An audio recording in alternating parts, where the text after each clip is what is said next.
আমার পয়গম্বর বলে দুনিয়াতে জন্মগ্রহণ করার পর আমার নবী খেলাধুলা করে নাই, মাঝে মাঝে মাঠের মধ্যে যায় খেলা দেখতো। আমার নবী মাঝে মাঝে বসে খেলা দেখতো।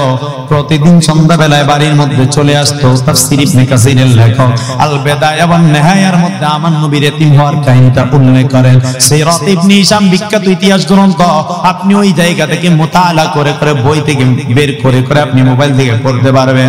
আমার মায়ার নবী প্রতিদিন সন্ধ্যা সময় আসে, কিন্তু একদিন কা পয়গম্বর আসতেছিল না। হঠাৎ করে আমেনার মনের মধ্যে ছটফট করতেছে, হায় আল্লাহ, আমার সন্তান মুহাম্মদ কেন আসে না?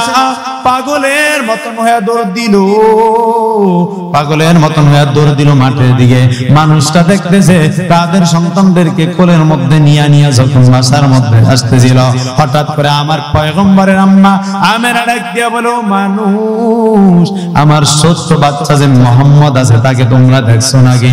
তারা ডাক দিয়া বলে, না না, আমরা মুহাম্মদ নামের কোন ছোট্ট বাচ্চাকে তো আমরা চিনি না, তবে একটা ছোট্ট বাচ্চা তাকে দেখলাম মাটির কোলে বাবা বাবা বাবা বলে কান্না করে। আমরা দেখলাম একটা ছোট্ট বাচ্চা বাবা বাবা বলে করে কান্না করে। আমার পয়গম্বরের আম্মা দৌড় দিয়া গেল, যায় দেখতেছে যে আমার মায়ার নবী বসে বসে কান্না করতেছে।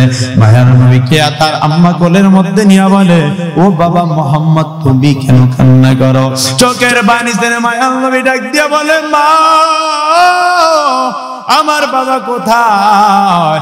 ছোট্ট ছোট্ট বাচ্চাদেরকে তো তার বাবা সেজেন সন্ধ্যাবেলায় কোলে করে বাসার মধ্যে নিয়ে যায়। ও মা, আমার বাবা কোথায়? কেন বাবা আসে না? আমাকে একটু কোলের মধ্যে নেয় না, আমাকে একটু জানিয়ে দাও। ও নারায়ণগঞ্জের মানুষ, এখানে অনেক যুবক আছে, বৃদ্ধ বাবাজি বর্ধর অন্তরালের মা, আপনাদের বাবাদেরকে বাঁশবাগানে কলা বাগানে রাস্তার পারে শোয়া দিলেন। যেই বাবা পিঠটা রৌদ্রের মধ্যে পোড়ায়া কত কষ্ট করে আপনার মুখের মধ্যে খাবার এনে দিয়েছে, ওই বাবার খবর আপনি আজও পর্যন্ত নিতে পারেন না। কিন্তু আজকে আপনি মাহফিলে আসলে আপনি বাবার জন্য দোয়া করে যান, ওই বাবার জন্য চোখের পানি ছেড়ে কান্না করে। আর মালিক কি বলেন, মালিক আপনি আমার বাবাকে মাফ করে দেন। আমার মায়ের নবী কান্না করে চোখের পানি ছেড়ে। আমেনা ডাক দিয়ে বলল, বাবা তুমি আমার গর্ভের মধ্যে থাকা অবস্থায় তোমার বাবা আব্দুল্লাহ মারা গেল। মায়ার নবী ডাক দিয়া বলে, মা আমার বাবার কবরটা কি দেখতে পারবো না? বাবাকে তো দেখি নাই। আম্মাজান আমেনা বাসার মধ্যে এসে নবীর দাদা আব্দুল মুত্তালিব ছেড়ে বললেন, ও আব্দুল মুত্তালিব, আপনার নাতি মুহাম্মদ তার বাবার কবর দেখতে চায়, আপনি যদি অনুমতি দেন তাহলে মুহাম্মদকে নিয়ে আমি রওনা হয়ে যাব। উম্মে আইমান দাসী সহকারে আব্দুল মুত্তালিব তার নাতিকে আর পুত্রবধূকে পাঠিয়ে দিলেন নবীর বাবার কবর দেখার জন্য। নবী আমার তার বাবার কবর দেখার জন্য উম্মে আইমান দাসীকে নিয়ে তিনজন রওনা হয়ে গেলেন। যাইতে যাইতে 2-3 দিন কয়েকদিন সফর করার পরে যখন পয়গম্বরের বাবার কবরের পাশে আসলেন, হঠাৎ করে আমেনা ডাক দিয়া বলল, দেখো বাবা মুহাম্মদ, ওইটা তোমার বাবার কবর। এই কথা বলার পর আমার পয়গম্বর আপনার উটের পিঠ থেকে লাফ মেরে পড়ে গেলেন। কবরের উপরে শুয়ে চোখের পানি ছেড়ে কান্না করে আর বলে, বাবা তুমি তো দুনিয়া থেকে বিদায় নিয়ে গেলা কত সন্তানদেরকে তার বাবার কোলের মধ্যে নেয়, আমি তোমার কোলে চড়তে পারলাম না, আমার কপালটা কত খারাপ। ও বাবা তুমি নাই, আজকে আমি এতিম অবস্থায় তোমার কবরটা দেখার জন্য চলে আসি। মায়ার নবী কান্না করতেছে, আমি না সহ্য করতে পারতেছিল না। আমার মায়ার নবীকে ডাক দিয়া বলল, বাবা চলো, তুমি আর এই জায়গায় থাকিও না, চলো, তোমার কান্না আমি সহ্য করতে পারতেছিলাম না। আমার পয়গম্বরকে নিয়ে তার মা আমেনা যখন ফিরে চলে আসতেছিল, আবু নামক স্থানের মধ্যে আসার পর হঠাৎ করে মা আমেনা ডেকে বলে, ও উম্মে আইমান দাসী, আমার পেটের মধ্যে ব্যথা শুরু হয়ে গেল। উম্মে আইমান দাসী, আমাকে তুমি উটের পিঠ থেকে নামাও। আমার পয়গম্বরের আম্মা জানকে উটের পিঠ থেকে যখন নামানো হলো, হঠাৎ করে ডাক দিয়ে বলল, উম্মে আইমান দাসী, আমার সময় মনে হয় শেষ, আমার মুহাম্মদকে আমার বুকের মধ্যে দাও। আমার পয়গম্বরকে যখন তার বুকের মধ্যে দেওয়া হলো, হঠাৎ করে আমার পয়গম্বরের আম্মা ডাক দিয়া বলতেছে, বাবা মুহাম্মদ, তোমার চোখের মধ্যে পানি, আমি মা তোমাকে নিয়ে তোমার বাবার কবর দেখার জন্য আসলাম, আমার সময় শেষ। উম্মে আইমান দাসীকে ডাক দিয়া বলল, ও দাসী, তুমি এর দাদা আব্দুল মুত্তালিবের হাতে তাকে পৌঁছায়া দিবা। এই কথা বলার পর আমার পয়গম্বর আলাইহিস সালাতু ওয়াস সালামের মা যখন এই কথা বলল, আমার পয়গম্বর চোখের পানি ছেড়ে মাকে ডাক দিয়া বলল, ও মা, আমার কপালটা কত খারাপ, আমার কপালটা কত খারাপ, আমার কপালটা কত খারাপ। বাবাকে দুনিয়ার মধ্যে এসে পাইলাম না, এই দুনিয়ার মধ্যে আমি আমার বাবাকে না পায়া বাবার কবর থেকে দেখতে এসে এখন আমি তোমাকে হারাইতেছি। মা, আমার মতন বড় এতিম আর মনে হয় কেউ নাই দুনিয়ার মধ্যে। ও নবীর উম্মতের দল, আমার পয়গম্বরকে নিয়ে যখন উম্মে আইমান দাসী আসতেছিল মক্কার মধ্যে, আব্দুল মুত্তালিবের অন্তরের মধ্যে ছটফট। আব্দুল মুত্তালিব, কিরে আমার নাতিকে নিয়ে কেন এখনো আসে না? সে তাকায় রইল রাস্তার দিকে। হঠাৎ দেখে উটের পিঠের মধ্যে দুইজন দেখা যায়। তিনজন পাঠাইলাম, দুইজন কেন? আব্দুল মুত্তালিব আরো বেশি নার্ভাস হয়ে গেল। যখন কাছে আসলো, আবার পয়গম্বর উটের পিঠ থেকে লাফ দিয়া যায় আব্দুল মুত্তালিবকে জড়িয়ে ধরে বললেন, ও দাদা, আমিও বড় এতিম হয়ে গেলাম, আমার বাবার কবর দেখতে যায় আজকে আমি আমার মাকেও হারায় ফেলাইলাম রে দাদা, আজকে আমি বড় এতিম, আমার দুনিয়ার মধ্যে মাও নাই বাবাও নাই রে দাদা। এইটা বলে আপনার আমার নবী চোখের পানি ছেড়ে কান্না করে। আব্দুল মুত্তালিব ডাক দিয়া বলল, ও নাতি, কান্না করো না, আমি দাদা আছি তোমাকে দেখাশোনা করার জন্য। আমার পয়গম্বর দাদা আব্দুল মুত্তালিবের কাছে লালিত পালিত হলো। আব্দুল মুত্তালিব রাতের বেলায় আমার পয়গম্বরকে নিয়ে যখন বিছানার মধ্যে ঘুমিয়ে যাইল, হঠাৎ করে মাঝে মাঝে আমার পয়গম্বর চোখের পানি ছেড়ে ঘুমের মধ্যে মা মা বাবা বাবা বলে যখন চিৎকার মারত, আব্দুল মুত্তালিব হাতটা বুকের মধ্যে দিয়া ডাক দিয়া বলতো, আমার দাদা, তোমার মাও দুনিয়ার মধ্যেও নাই, তোমার বাবাও দুনিয়ার মধ্যে নাই, সুতরাং তুমি কান্না করো না, আমি দাদা আব্দুল মুত্তালিব তোমার পাশে রয়েছি। এমন করে করে পয়গম্বরকে, আপনার পয়গম্বরকে আল্লাহ তাআলা লালন পালন করলেন। বাবা ছিল না, আমার মাধ্যমে লালন পালন করলেন। আমার পয়গম্বর আলাইহিস সালাতু ওয়াস সালাম যখন তার বয়স 8 বছর হলো, 8 বছর আমার পয়গম্বরের যখন বয়সটা হয়ে গেল, তখন আমার পয়গম্বর আলাইহিস সালাতু ওয়াস সালাম ওই সময় তার দাদা আব্দুল মুত্তালিব দুনিয়া থেকে বিদায় নিয়ে গেল। আব্দুল মুত্তালিব দুনিয়া থেকে বিদায় নেওয়ার পর মাঝে মাঝে যখন পয়গম্বর রাতের বেলায় কান্না করতেন, ডাক দিয়ে বলতেন মা মা বাবা বলে কান্না করতেন। আমার পয়গম্বর আলাইহিস সালাতু ওয়াস সালাম, পয়গম্বর আলাইহিস সালাতু ওয়াস সালামের দাদা বুকের মধ্যে হাত দিয়া বলতো, ও দাদা, আমি তোমার দাদা, তোমার পাশে আছি, তোমার কোনো সমস্যা নাই, তোমার কোনো টেনশন নেই, তোমার বাবাও দুনিয়াতে নাই, মাও দুনিয়াতে নাই। ও নবীর উম্মতের দল, এই কথা বলে বলে বলে বলে আমার পয়গম্বরকে সান্ত্বনা দিতেন। আমার নবীজির বয়স যখন 8 বছর হলো, তখন দাদা আব্দুল মুত্তালিব দুনিয়া থেকে বিদায় নিয়ে গেলেন। আব্দুল মুত্তালিব দুনিয়া থেকে বিদায় নেওয়ার সময় তার চাচা আবু তালেবকে রেখে বললেন, ও আবু তালেব, ওর বাবাও দুনিয়ার মধ্যে এসে পায় না, ওর মা মারা গেল, আমিও মারা যাই, তোমার কাছে আমার নাতি মোহাম্মদকে আমানত হিসাবে রেখে গেলাম। ও আমার বাবা, তুমি তোমার জীবনের বিনিময় হইল মোহাম্মদকে ভালোভাবে দেখাশোনা করবা, তুমি মোহাম্মদের দেখাশোনা করবা যাতে মোহাম্মদ কষ্ট না পায়। আমার আলোচ্য বিষয় হচ্ছে এতিমদের হক। এই প্রসঙ্গিক আমার আলোচনা। আমি আপনাদের সম্মুখে আল্লাহ পাকের নাজিলকৃত আল কোরআনুল কারীমের 114টা সূরার মধ্য থেকে ছোট্ট একটা সূরা, সূরাতুদ দুহা আপনাদের সম্মুখে তেলাওয়াত করেছি। আমার নবীর অসংখ্য হাদিসের মধ্য থেকে সহিহুল বুখারী 6005 নম্বর হাদিস আপনাদের সম্মুখে আমি পড়েছি। একটা বিষয়ের উপরে দালাইল ভিত্তিক আলোচনা করব, যদি শুনেন ইনশাআল্লাহ ফায়দা হবে আশা করি। আল্লাহ পাক বলেন ওয়াদ-দুহা, সর্বপ্রথম দুইটা কসম খাইলেন আল্লাহ পাক। ওয়াদ-দুহা, দ্বিপ্রহরের কসম, দিনের কসম, দিনের মধ্যে যে আলো আসে ওই আলোর কসম। ওয়াল লাইলি ইযা সাজা, রাতের কসম, ইজা সাজা, যখন রাত্র এসে পুরা পৃথিবীটাকে অন্ধকারাচ্ছন্ন করে দেয়, এই রাতের কসম। আল্লাহ সর্বপ্রথম দিনের কসম খাইলেন, দিন মানে দ্বিপ্রহরের আলোর কসম খাইলেন। দ্বিতীয় নম্বর কসম খাইলেন ওয়াল লাইলি ইজা সাজা, রাতের কসম, যখন রাত্র এসে পুরা পৃথিবীকে অন্ধকারাচ্ছন্ন করে দেয়। এরপরে আমার নবীকে আল্লাহ পাক সান্ত্বনা দিতেছে। এখন বলবেন হুজুর, কসমের পরে সান্ত্বনা কেন আসলো? এই সূরাটা নাজিল কেন হলো? তাফসীরে কুরতুবী 20 নম্বর খণ্ডের 91 নম্বর পৃষ্ঠার মধ্যে একটা riwayat উল্লেখ করেন। তাফসীরে কুরতুবীর মধ্যে ইমাম রব্বানী রাহমাতুল্লাহ আলাইহি বলেন, নবী আলাইহিস সালাতু ওয়াস সালাম ওনার উপরে যখন আপনার ওহী নাজিল হলো, ওহী আসলো, আসার কিছুদিন পরে ওহী আসা বন্ধ হয়ে গেল। তখন আবুল আহাবের স্ত্রীর নাম হলো উম্মে জামিলা। কি সবাই বলেন? উম্মে জামিলা। জামিলা নত সুন্দর, উম্মু নত মা, সুন্দরের মা। তো এই উম্মে জামিলা বলতেছে, মুহাম্মদ সাল্লাল্লাহু আলাইহি ওয়াসাল্লাম, তোমার যে শয়তান আছে, ফেরেশতারে বলতে কি জিবরাইল আলাইহিস সালামের বলতেছে শয়তান, নাউজুবিল্লাহ বলেন।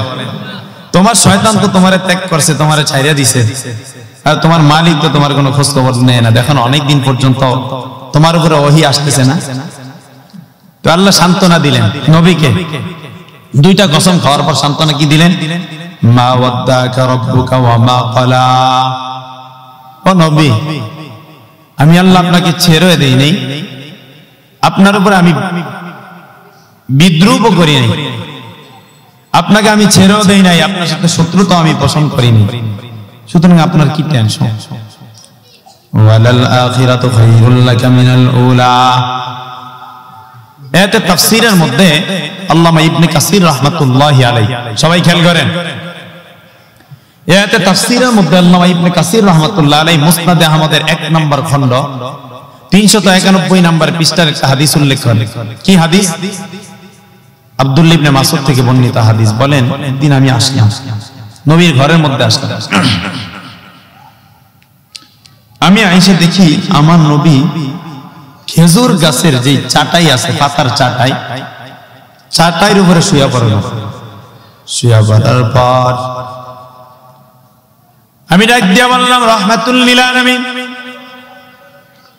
আপনি চাটাইয়ের উপরে শোয়ার কারণে আপনার শরীরের মধ্যে দেখেন চাটাইয়ের দাগ পড়ে গেল। আমি আমার নবীর পিঠের মধ্যে হাত দিলাম। মুসনাদে আমাদের 1 নম্বর খণ্ডের 391 নম্বর পৃষ্ঠার riwayat বর্ণনা করেন। আব্দুল্লাহ ইবনে মাসউদ বলেন, ও নবী আমার, আপনি যদি আমাকে একটু অনুমতি দেন, তাহলে আপনার এই চাটাইয়ের উপরে আমি নরম কিছু বিছিয়ে দিব, যাতে করে আপনার শরীরের মধ্যে চাটাইয়ের দাগটা না লাগে। আর আপনি আর নরম ফমের মধ্যে শিমুল তোলার বালিশ আর না থাকলে ঘুম হয় না। নবী আমার ডাক দিয়ে বলেন, ও আমার সাহাবী আব্দুল্লাহ, আমি পয়গম্বর তো দুনিয়ার পাগল নয়, দুনিয়া আমার উদ্দেশ্য না। লা ইয়াগুরদান্নাকা তাকাল্লুবুল লাযিনা কাফারু ফিল মিলাদ মাতাউন কালীল। ও আব্দুল্লাহ, এই দোকার দুনিয়ার জন্য আমি পয়গম্বর পাগল নয়। এই দোকার দুনিয়াটা হলো কেমন তুমি জানো? এটা তো হলো সামান্য একটা ফুলের কাগজের মতো। আব্দুল্লাহ, এই দুনিয়ার মধ্যে আমরা কেন আসছি জানো? আমার নবী বলেন, ওয়া ক্বালা রাসূলুল্লাহ সাল্লাল্লাহু আলাইহি ওয়াসাল্লাম, কুন ফিদ দুনিয়া কাআন্নাকা গরীবুন আও আবিরু সাবিল। নবী আমার জানিয়ে দেয়, আব্দুল্লাহ, আপনার এখানে আহমদনগরের মানুষেরা আছেন, আমার বাড়ি ভোলা, আমি খেদমত করি রাঙ্গামাটি পার্বত্য অঞ্চলের মধ্যে, পাহাড়ি এলাকার মধ্যে। গত রাত্রে আমার মাহফিল ছিল না, তার পূর্বের রাত্রে ইন্ডিয়ার বর্ডারের পাশে মাহফিল, তার পূর্বের রাত্রে আমার মাদ্রাসার পাশে মাহফিল, তার পূর্বের রাত্রে আমার ভোলা জেলায় মাহফিল, তার পূর্বের রাত্রে আবার রাঙ্গামাটির মধ্যে মাহফিল। ও নবীর উম্মতের দল, আমি এত দূর থেকে আপনাদের এই এলাকায় আসছি 10 দিন থাকার জন্য। বলেন, কথা বলেন, 5 দিন থাকার জন্য নাকি 2 দিন থাকার জন্য? আমি আজকে আপনাদের এলাকায় মুসাফির।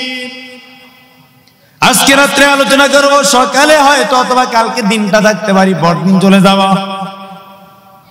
আমি হইলাম মুসাফিরের মতন, আমার ঠিকানা এই জায়গাটা হলো অস্থায়ী।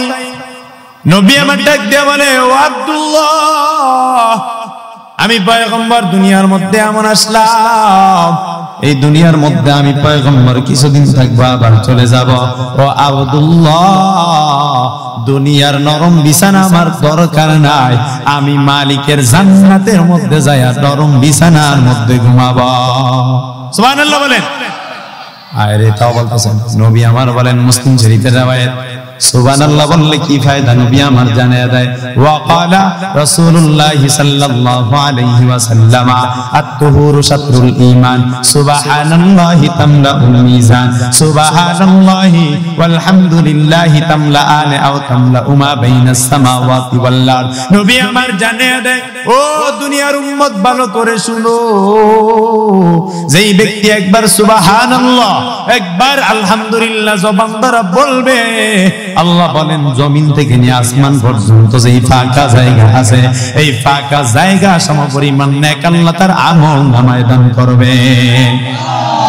ইয়াউমা ইযিন তুহাদ্দিসু আখবারাহা, দর কিয়ামত এই জমি দরনে কো বাত কে জনাদি দা গওয়াহি হাদ হাদ।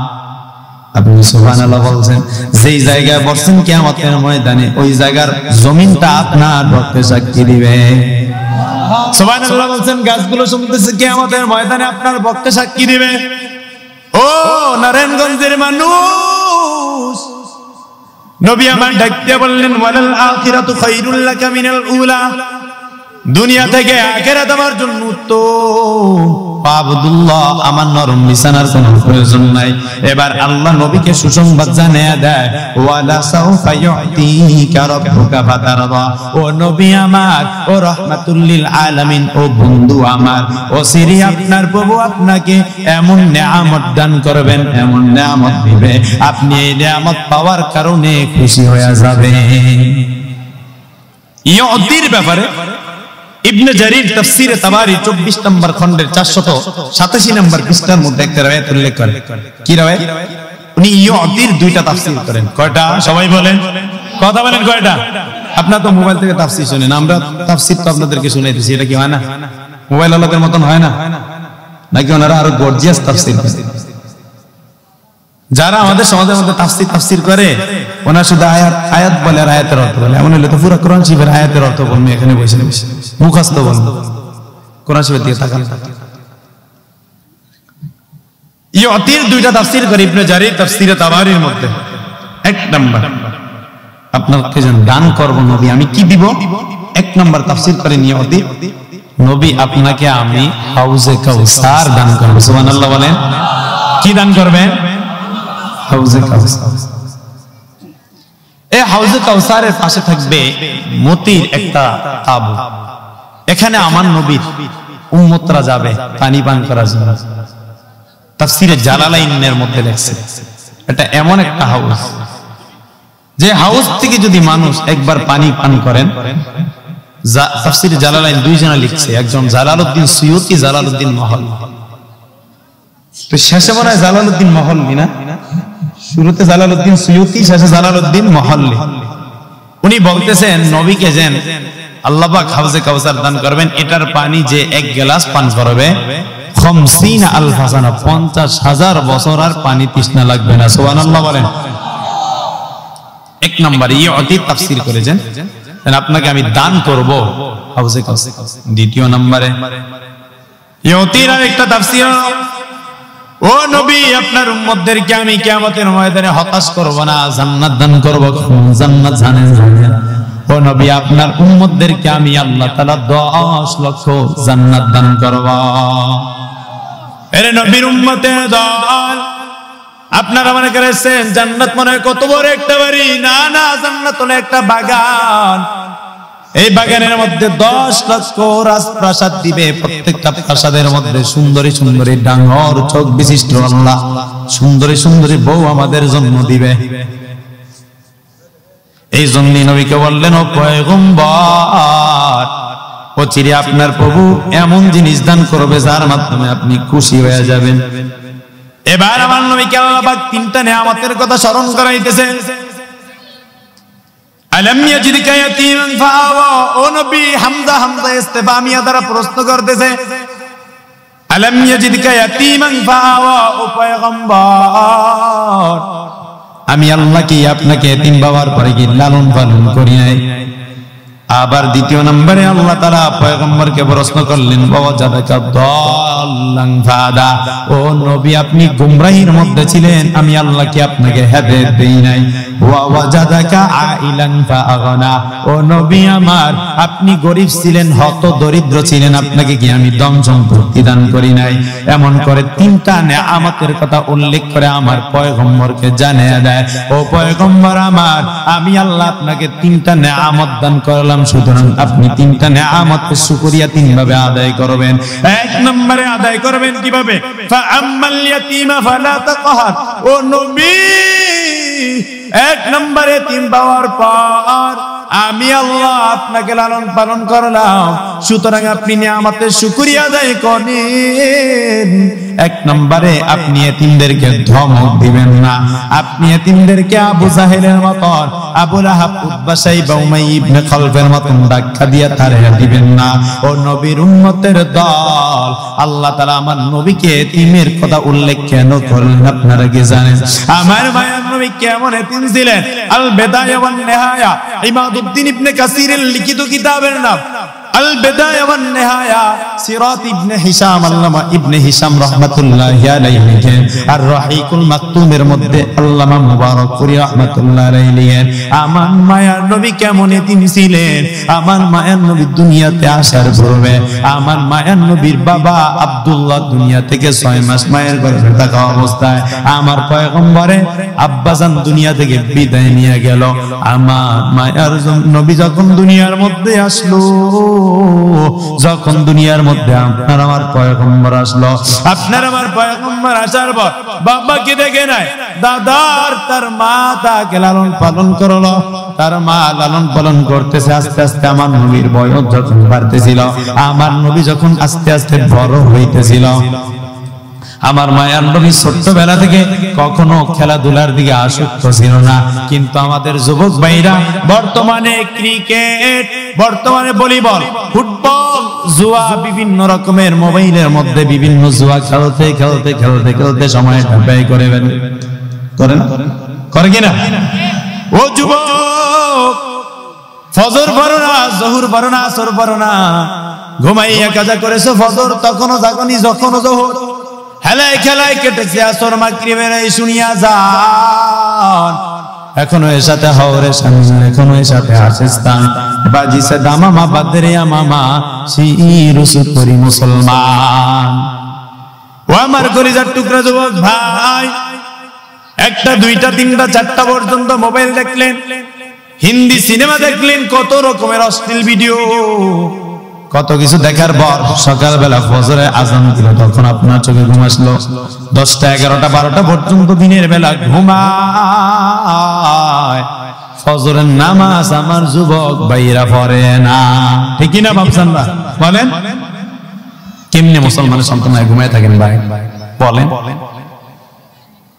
কেমন করে ঘুমাও তুমি, কেমন করে ঘুমাও তুমি, ফজর করে কাজা, এমন তো হতে পারে জোহরে জানাজা তোমার, এমন তো হতে পারে জোহরে জানাজা, হতে পারে না? আমরা মারা যাইতে পারি না? কেমন করে ঘুমাও তুমি, কেমন করে ঘুমাও তুমি, ফজর করে কাজা, এমন তো হতে পারে জোহরে জানাজা তোমার, এমন তো হতে পারে জোহরে জানাজা। মুসলিম হয় না জন্ম নিলে মুসলমানের ঘরে, কাফের মুমিন তফাৎ হয় সালাতের উপরে। মুসলিম হয় না জন্ম নিলে মুসলমানের ঘরে কাফের মুমিন তফাৎ হয় সালাতের উপরে। এই জীবনে সালাত যেন, এই জীবনে নামাজ যেন জানাই হয়।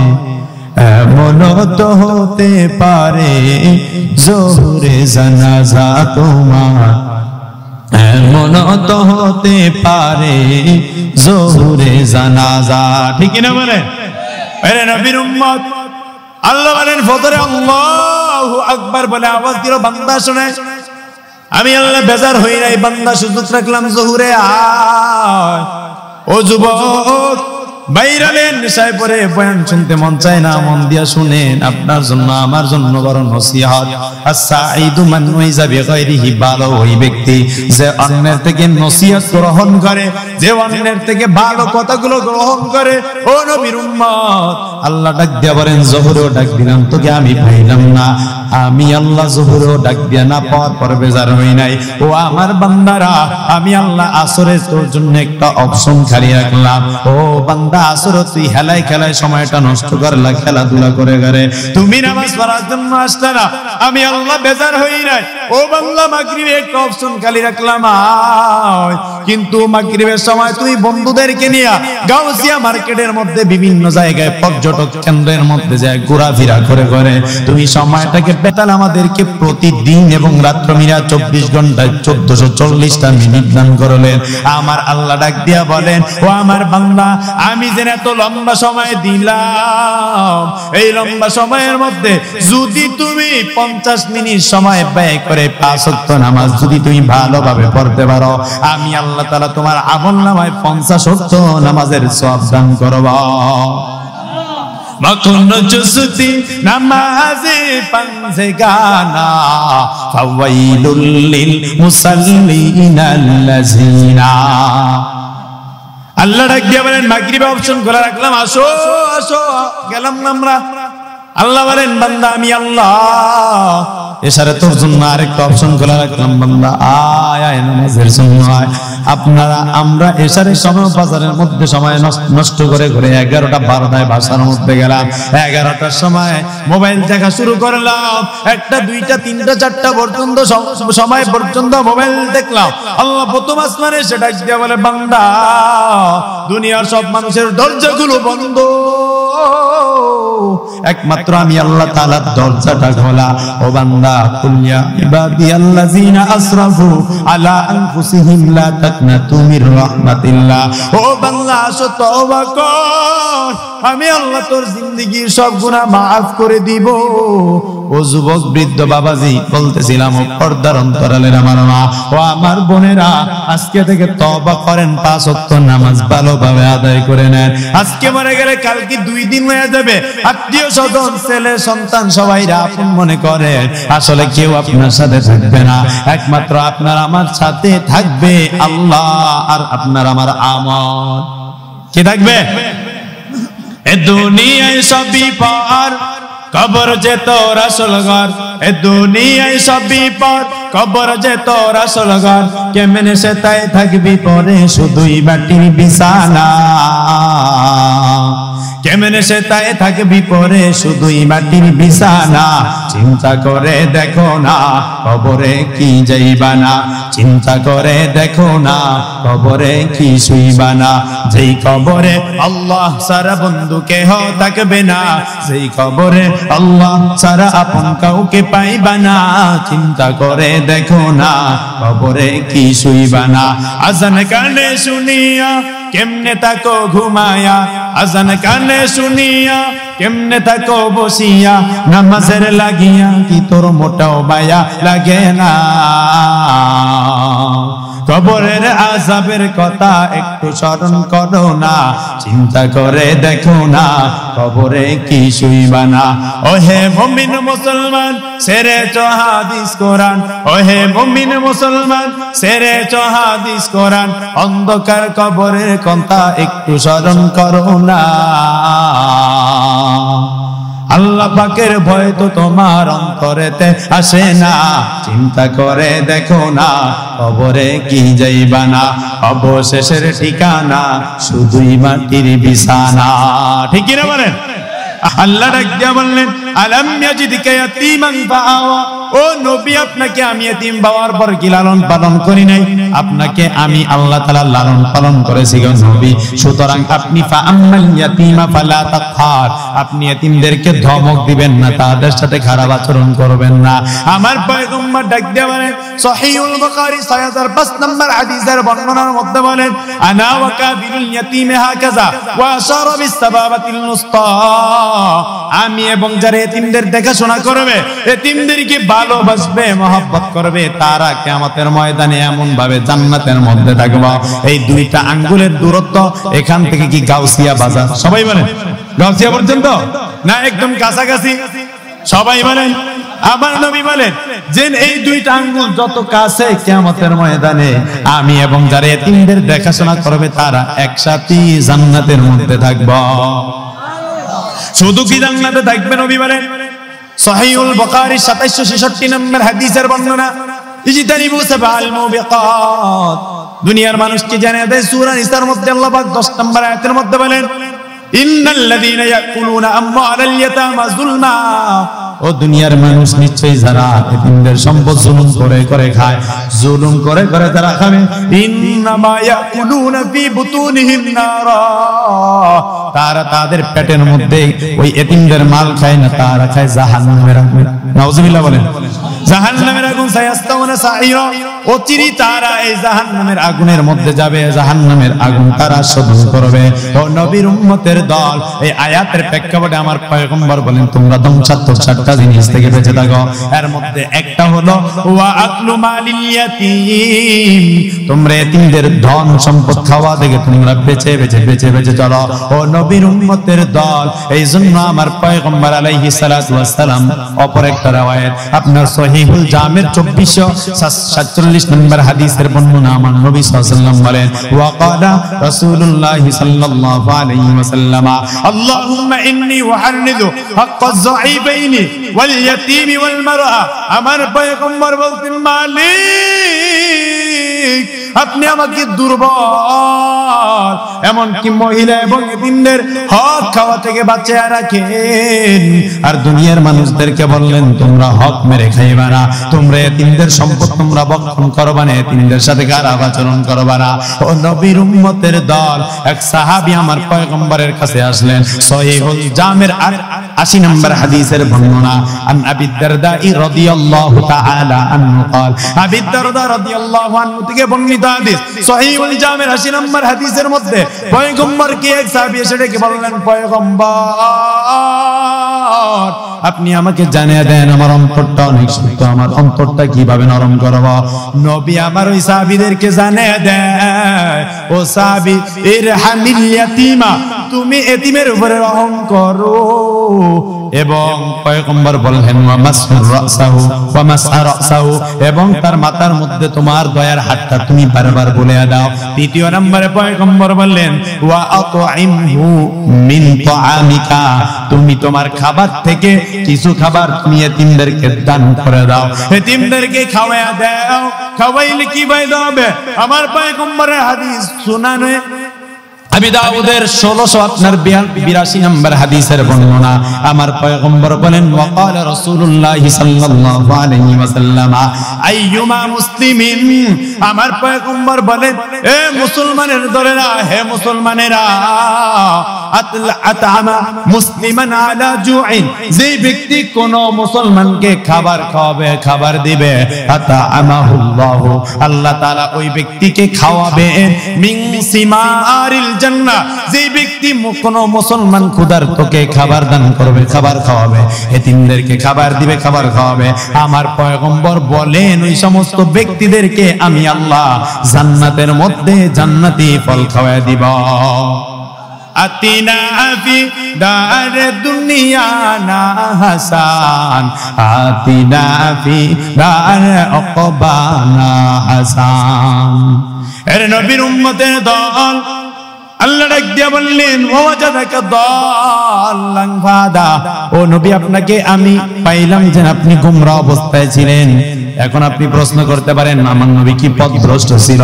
না না, আমার নবীর উপরে ওহী নাজিল হওয়ার পূর্বে যে 40টা বছর গেল, এই 40টা বছর আমার নবী শরীয়তের বিধি বিধানের ব্যাপারে অজ্ঞ ছিল। এই জন্য পয়গম্বরকে বললেন আমি আল্লাহ তাআলা আপনাকে পথভ্রষ্ট পাওয়ার পরে আপনাকে আমি আল্লাহ হেদায়েত দান করলাম। সুতরাং ওয়া আম্মা সাইলা ফালা তানহার, ভিক্ষুক দেখলে ধমক দিবেন না, ঘাড় ধাক্কা দিয়ে তাড়িয়ে দিবেন না, খারাপ আচরণ করবেন না, নরম ভাষায় বলেন এ ভাই আমার কাছে বাংতি টাকা নাই, এখন যাও, পরে যদি সুযোগ হয় তোমাকে দিব, নরম ভাষায় বলবেন, কঠোরতা অবলম্বন আপনি করবেন না। ওয়া ওয়াজাদাকা আইলান ফাআগনা, তাফসীরে তাওজিহুল কোরআনের মধ্যে বলেন আমার নবী ছিল একদম গরীব, এই গরীব নবীকে আল্লাহ তাআলা সম্পদশালী বানাইলেন। কিভাবে সম্পদশালী বানাইলেন? আম্মা জান খাদিজা রাদিয়াল্লাহু তাআলা আনহা ব্যবসার সাথে আমার নবী কিছু টাকা ইনভেস্ট করলেন। ইনভেস্ট করার পর ওই টাকার থেকে আমার নবীকে আল্লাহ তাআলা আস্তে আস্তে সম্পদশালী বানাইলেন।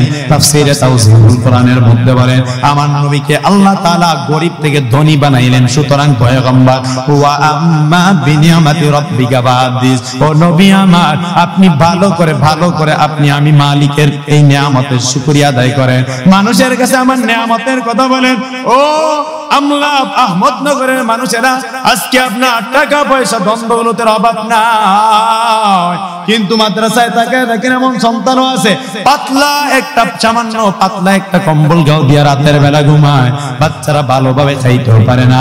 আপনার এই এলাকার মানুষ বিল্ডিং এর মধ্যে ঘুমান, আমার বাড়ির মধ্যে বিল্ডিং আছে, সব ফালে দিয়া পার্বত্য অঞ্চলের মধ্যে চলে গেলাম। আজকে 6টা বছর পর্যন্ত পার্বত্য অঞ্চলের মধ্যে অনেক কষ্ট করে থাকতেছি। ও নবীর উম্মতের দল, ওখানে গেলে আপনার চোখের পানি, টাকাওয়ালা মুরব্বীরা, বৃদ্ধ বাবাজিরা, আমার যুবক ভাইরা, ও আমার পর্দার অন্তরালের মা, খুব ভালো করে শুনে নেন, টাকাওয়ালা মানুষ আপনারা, কিন্তু যদি আপনি পাহাড়ি অঞ্চলের অবস্থা দেখবেন, আমরা এক একটা মসজিদ নিয়ে এক একটা মাদ্রাসা নিয়ে কি পরিমাণ মেহনত করি, কত এতিম কত গরিব ছাত্র একবেলা খাবার পায় না। আমার নিজের মাদ্রাসার কথা বলি, ওই যেই মাদ্রাসা আমি আছি ওই মাদ্রাসা হেদায়েতুন জামাত পর্যন্ত, ওখানে শিক্ষা পরিচালকের দায়িত্ব আমি পালন করি। ওই মাদ্রাসার মধ্যে আমি যখন নতুন আসলাম, একটা ছাত্রকে আমি সব সময় দেখতাম যে একটা মাত্র জুব্বা পরে চলে, একটা জুব্বা পরে দ্বিতীয় কোন জুব্বা তার শরীরের মধ্যে আমি দেখি নাই। খুব ভালো করে অন্তর দিয়ে শুনে নেন, এই কান দিয়ে শুনলে হবে না। আমি ওই ছোট্ট বাচ্চাটাকে দেখতাম সারা সপ্তাহ একটা মাত্র কাপড় পরে সপ্তাহ পার করে দেয়। আমি তাকে একদিন জিজ্ঞাসা করলাম, হে ভাই, ছোট্ট ভাই, তুমি কেন একটা জুব্বা পরো, তোমার কি আর দ্বিতীয় কোনো জুব্বা নাই? ছোট্ট বাচ্চাটা আমার সাথে কথা না বলে তার চেহারাটাকে নিচের দিকে দিয়া দিল, হঠাৎ করে আমার দিকে তাকাইলো, দেখলাম চোখের মধ্যে বাচ্চাটার পানি চলে আসলো। আমি জিজ্ঞাসা করলাম, তুমি কেন কান্না করো, তোমার চোখে কেন পানি? ওই বাচ্চাটা আমাকে ডাক দিয়ে বললো, হুজুর আমরা অনেক হত দরিদ্র গরিব, আমার বাবা যে আমাকে একটা লুঙ্গি 2টা জুব্বা সেলাই করে দিবে এমন সামর্থ্য আমার বাড়ির মধ্যে নেই। সুতরাং আমি 6টা দিন পর্যন্তই একটা জুব্বা পরিধান করি। সকালবেলা, শুক্রবার দিন সকালবেলা আমি মুষ্টি চাল কালেকশন করে সেই জুব্বাটাকে ভালোভাবে ধৌত করি, এটাকে পরে আবার আপনার পিছনে জুমার নামাজ আদায় করি। ও যুবক বৃদ্ধ বাবাজি, পর্দার অন্তরালের মা, আজকে আপনার আমার টাকাটা গানের ভেন্টিলের জন্য ব্যবহার হয়, আজকে আপনার আমার টাকাটা গুনার কাজে ব্যবহার হয়। অনেক যুবক ভাই আছেন মাসের মধ্যে 2 থেকে 3 হাজার টাকা মোবাইলের পিছনে ব্যবহার করে আপনি ফ্রি ফায়ার গেমসটা খেলতে থাকেন। ও যুবক ভাই, কত অশ্লীল ভিডিও দেখার জন্য শত শত টাকা আপনি ব্যয় করেন, অথচ মাদ্রাসার মধ্যে কত গরিব, কত এতিম ছাত্র। বাংলাদেশের যত মাদ্রাসা রয়েছে এর মধ্যে সুন্নতের ব্যাপারে সবচেয়ে বেশি কঠোর যেই মাদ্রাসা, এটার নাম হলো চট্টগ্রাম গাওফল মাদ্রাসা। মুফতি আজম ফয়জুল্লাহ সাহেব রাহমাতুল্লাহি আলাইহি প্রতিষ্ঠা করে গেলেন। আমি ওই মাদ্রাসার মধ্যে শারহে বেকায়া হেদায়া পর্যন্ত পড়েছিলাম। আমাদের প্রত্যেকটা ছাত্র সপ্তাহে একদিন করে না, পুরা বছরে একদিন পাহারাদারের দায়িত্ব প্রত্যেকটা ছাত্রর আসতো, একদিন আমাদের পাহারার দায়িত্ব পড়ে গেল। আমরা দুইজন ছাত্র এক জায়গার মধ্যে পাহারা দিতেছিলাম। ওই মাদ্রাসায় কোনো বোর্ডিং সিস্টেম ছিল না, মেসের মধ্যে ছাত্ররা নিজ টাকায় নিজের অর্থায়নে খাবার খাবে, তাদের জন্য আলাদা কোনো মাদ্রাসার ফান্ড থেকে খাবার দেওয়ার কোনো ব্যবস্থা ছিল না। ও নবীর উম্মতের দল, যখন আমি আর আমার এক ছাত্র ভাই যখন হেদায়া কিতাবটা নিয়ে মুতাআলা করতেছিলাম, হঠাৎ করে দেখলাম মেসের সামনে যেই বাতি জ্বলতেছিল ওই বাতিগুলো হঠাৎ করে বন্ধ হয়ে গেল। আমি আমার পাশের ভাইকে ডাক দিয়া বললাম, ভাই এখনই যদি না যাই তাহলে যদি কালকে চুরি হয় পিঠের চামড়া কিন্তু থাকবেন, চলো তুমি আর আমি যাই। ও আমরা আহমদনগরের মানুষ, ভালো করে শুনে হঠাৎ করে যে আশ্চর্য হয়ে গেলাম, চোখের পানি চলে আসলো।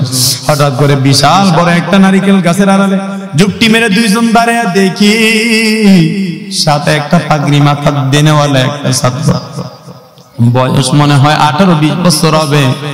ওই ছাত্রটা দেখলাম মাথার মধ্যে এখনো পাগড়িটা আপনার কোনে নাই। ছাত্রদেরকে যখন খাবার দেয় মেসের মধ্যে খাবার খেয়ে অনেক ছাত্র তো বেশি খাবার খাইতে পারে না, তার অবশিষ্ট যেই মাখা ভাতগুলো আছে, নষ্ট ভাতগুলো ওই সামনে একটা ড্রেন আছে, ড্রেনের মধ্যে ফেলে দেয়। হঠাৎ করে আমরা দুইজন তাকিয়ে দেখি ওই যে ছাত্রটা মাথার মধ্যে পাগড়ি, ওই ছাত্র একটা পলিথিনের মধ্যে নষ্ট ভাতগুলো উঠে উঠে পলিথিনটা ভরতেছি। আমি ওই ছাত্রটার দিকে তাকিয়ে থাকলাম অনেকক্ষণ পর্যন্ত, মনে হলো আমার নবীর কত বড় আসে। তাকিয়ে থেকে আমি পাশের ভাইকে বললাম, ডিস্টার্ব দিও না, দেখিয়ে কি কামগুলো করতেছে। ভাতগুলো নেওয়ার পর তাকে দেখলাম ভাতগুলো নিয়ে আবার বাতিগুলো দিল, ভাতটাকে নিয়ে একটা ট্যাপের পাশে বই একটা জাঞ্জুরের মধ্যে ভাতগুলো ভালোভাবে ধৌত করে, ভালোভাবে ভাতগুলো ধৌত করে ওই জাঞ্জুরের মধ্যে ভাতগুলো নিয়ে একটা বিল্ডিং এর 4 তলার উপরে উঠে গেল। ওই 4 তলার মধ্যে ওই বিল্ডিং এর মধ্যে ওঠার পর বাতি বন্ধ করে এই ভাতগুলো খায়। আজকে কত টাকা কত দিকে ব্যয় করেন, কত টাকা কত দিকে খরচ করেন, ও যুবক কত টাকা কত দিকে চলে যায়। তাকে দেখলাম যে ভাতগুলো খায়, আমরা দুইজনে যা হঠাৎ বাতি দিয়া দেখলাম যে এই ভাতগুলো খাইতেছি। আমি ডাক দিয়া বললাম, ভাই এটা আবার কেমন ভাত? তুমি যেন ভাতগুলো খাও, লবণ কোথায়? লবণ ছাড়া মানুষ কিভাবে এই পান্তা ভাত খায়? চোখের পানি ছেড়ে দিল, আমার দিকে এমন ভাবে তাকিয়ে থাকলো, চেহারার মধ্যে কেমন জানি মায়া। আমি হঠাৎ করে ডাক দিয়া বললাম, ভাই তুমি এই নষ্ট ভাতগুলো কেন খাও? তোমার কি বাড়ির মধ্যে কেউ নেই? চোখের পানি ছেড়ে ডাক দিয়া বললেন, বড় ভাই আমরা মেখন ওই সময় হেদেয়া পর্যন্ত ছিল, হেদেয়া জামাতে পড়তাম। ওই ছেলেটার চোখের পানি ছেড়ে বললাম, আমার বাড়িতে মাও নাই, আমার বাবাও নাই, আমাকে আমার চাচা চাচিরা লালন পালন করেছে, আমি অনেক কষ্টে বড় হইলাম, না খেয়া অনেক কষ্ট করেছি। আমার চাচা চাচিরা আমাকে কিছু টাকা দিয়ে মেহকুল মাদ্রাসা পাঠিয়ে দিল। আমি মেহকুল মাদ্রাসা পর্যন্ত গোপালগঞ্জ থেকে আসতে আসতে আসতে আসতে আমার টাকাগুলো শেষ হয়ে গেল। সামান্য কিছু টাকা ছিল, 6 দিন পর্যন্ত মুড়ি আর চিরা খাইতে খাইতে খাইতে খাইতে আমার শরীরের মধ্যে আমি একটা নাফা ট্যাবলেট কিনে খাবো, টাকাটা আমার কাছে নেই। শরীরের মধ্যে হাত দিয়ে দেখলাম অনেক জ্বর, অনেক রাত্র, গভীর রাত্র, একে নিয়ে কোথায় এখন ডাক্তারের কাছে যাব, অনেক জনের কাছে খোঁজ করে একটা নাপ এক্সট্রা খাওয়া দিলাম। জিজ্ঞাসা করলাম, তোমার বাবা মা মারা গেল কিন্তু তুমি পড়তে আসলা কিভাবে? বললো 6টা দিন পর্যন্ত আমি এই যে সামান্য মুড়ি আর চিরা খাইতে খাইতে শরীরে জ্বর চলে আসলো, আমি জানি না আগামী দিন থেকে কে আমাকে খরচ দিবে। ও নবীর উম্মতের দল, আমার পয়গম্বর বললেন এমন এতিম ছাত্রদের জন্য একটা খাতার ব্যবস্থা করে দাও, এদের খাবারের ব্যবস্থা করে দাও, এদের পোশাকের ব্যবস্থা করে দাও। কিয়ামতের ময়দানে আল্লাহ পাক রব্বুল আলামিন ডাক দিয়ে বলবেন, ইয়া বনা আদম মারিতু ফালাম তাউদুনি, ও আদম সন্তান আমি তো ছিলাম অনেক রোগাক্রান্ত, তুমি কেন আমি মালিকের সেবা করো না? সবাই ডাক দিয়ে বলবি, ইয়া রব কাইফা আউযু বিকা ওয়া আনতা রব্বুল আলামিন, ও দয়ার মালিক আপনি তো পুরা পৃথিবীর মানুষকে খাবার দেন, আপনাকে আমি কিভাবে খাবার দিব গো নবী? আপনি তো ও আল্লাহ, আপনি তো খাবার দেন, আপনাকে আমি কিভাবে খাবার দিব? আমার আল্লাহ ডাক দিয়া বলবেন, দেখো না বাড়ির পাশে একটা মাদ্রাসা, মাদ্রাসার ছাত্ররা ভাত খাইতে পারে না, তুমি রাতের বেলায় মজার মজার খাবার খায়া স্ত্রী সন্তান নিয়ে ঘুমায়া পড়লা, ওই বাচ্চারা না খেয়ে ঘুমাইলো, তাদেরকে নিয়ে ওস্তাদ কত কষ্ট করে করে রাতের বেলায় ভাত রান্না করে খাওয়াইলো। আমার মাদ্রাসার মধ্যে এখন একটা মেয়ে আছে, আমি ওই মেয়েটার দিকে মাঝে মাঝে তাকিয়ে থাকি, ছোট্ট একটা মেয়ে দ্বিতীয় শ্রেণীর মধ্যে পড়ালেখা করে, ওই মেয়েটা অনেক হাসি খুশি আনন্দের সহিত থাকতো, কিন্তু ওই মেয়েটাকে মাঝে মাঝে দেখি ওর বাবা মারা যাওয়ার কারণে চুপ করে থাকে, মুখের মধ্যে একটু হাসি নাই। আমার পয়গম্বর বলেন, আনা ওয়া কাফিলুল ইয়াতিম হাকাযা ওয়া আশারা বিসাবাবাতিল নুসতা। আমার নবী বলেন, তোমরা যারা এতিমদের দেখাশোনা করবা, এতিমদের কাপড়ের ব্যবস্থা করে দিবা, এতিমদের খাবারের ব্যবস্থা করে দিবা, এতিমকে মহব্বত করবা, তোমরা আমি পয়গম্বরকে মহব্বত করবা। যে আমি পয়গম্বরকে মহব্বত করবে, ওয়া মান আহাব্বানি কানা মাই ফিল জান্নাহ, ওই ব্যক্তি আমি পয়গম্বরের সাথে কিয়ামতের দিন জান্নাতের মধ্যে থাকবে। সবাই নবীকে ভালোবাসেন? এই সবাই বলেন, সবাই নবীকে ভালোবাসেন, নবীকে মহব্বত করেন? কারা কারা হাত উঠে দেখেন। আজকে আমারে এই মাদ্রাসার মুতামিম সাহেব হাত নামাবেন না, উঠে রাখেন।